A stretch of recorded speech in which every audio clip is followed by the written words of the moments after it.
Hi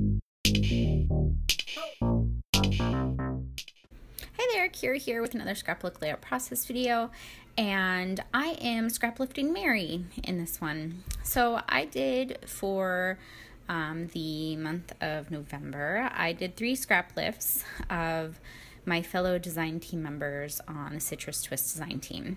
And I'm using only the main kit for all of these layouts, and I will have videos for all 3 of them, so make sure to check out the other 2. And yeah, this one is my scrap lift of Mary. So last month she did a layout that was really pretty and florally and pink, and she did it of her and her daughter's tea party that they had. So I'm scrapbooking some photos of my boys playing on top of a picnic table, because this is what we do when we go outside and play. So I have 3 pictures of my son Elliot and then one of both of them together, and I am going to lay them out in a similar fashion to how Mary had hers. So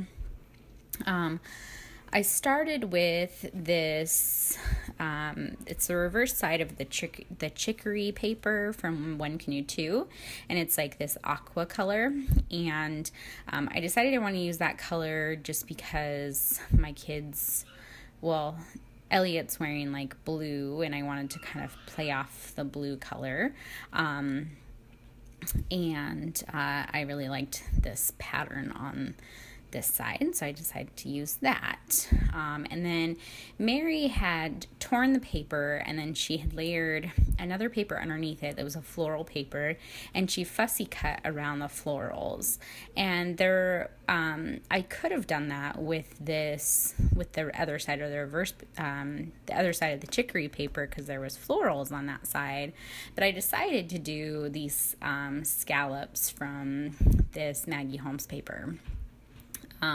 And just brought in some more of that aqua color and a little bit darker teal, because I wanted to be able to use the thickers from the kit this month, and so I wanted to bring in some more of that darker teal, and so I thought that was kind of perfect to do with that paper.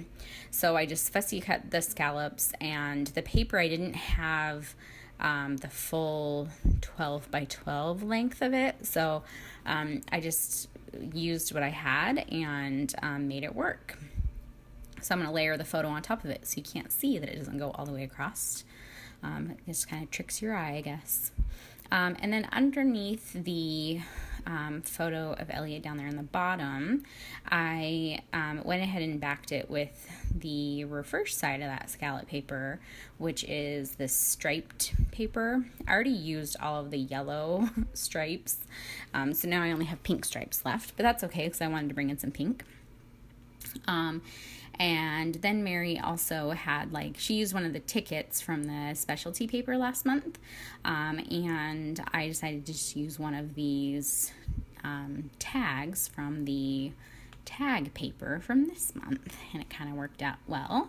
So I just cut one in half and then put on each side.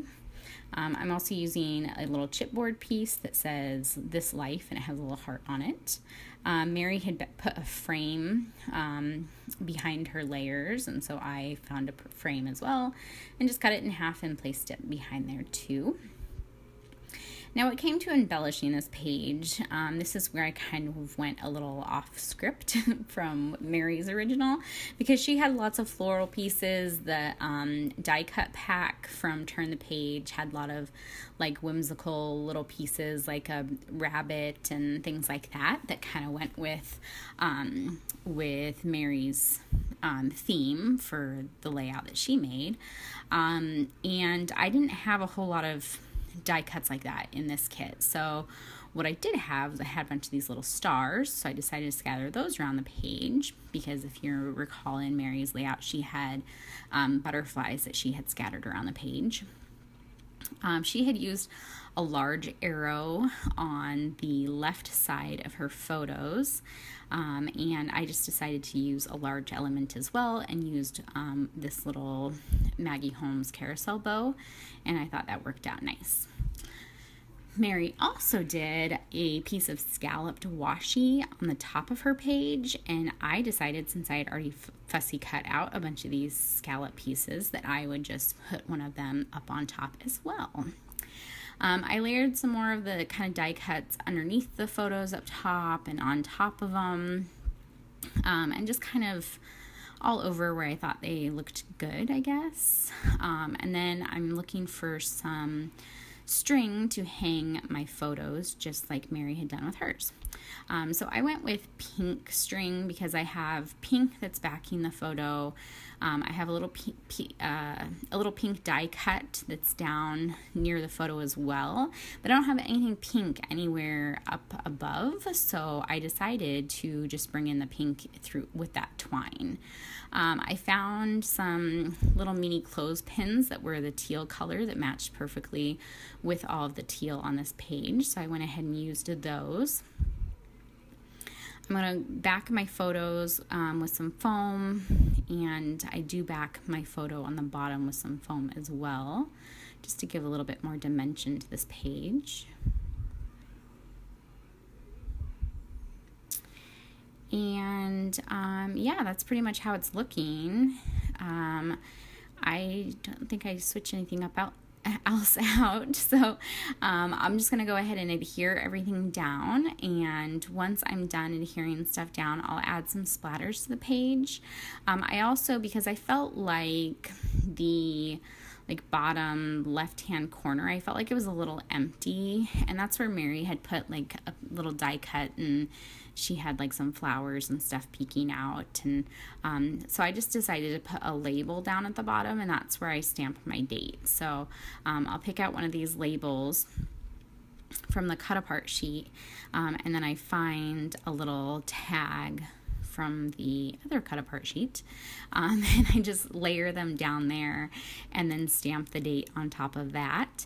And yeah, and then I'll add some yellow splatters and the How You Swap Color Shine, and I think I also scatter around some of the stars from the thicker set there, just to add some more of that teal glitter foam elsewhere throughout the page. Yeah, there you go. And then once I get that on there, I will start adhering everything down, and my page will be complete. I will try to remember to link everything down below, but I'm sure you have all seen Mary's original layout since it's on this channel. But I hope you enjoyed, and I will see you soon for another scrapbook layout process video. Have a good day. Bye.